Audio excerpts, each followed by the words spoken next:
Dağda kızıl ot biter, İçinde keklik örter.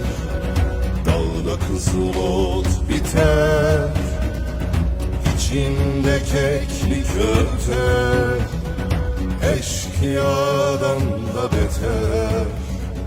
Uslan be Halil İbrahim, Uslan be Halil İbrahim. Kıvırcık saçlarına kar düşmüş uçlarına, dağın yamaçlarına.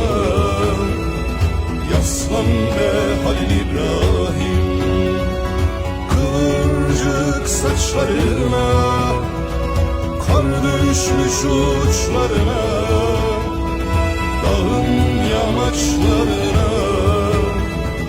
Yaslan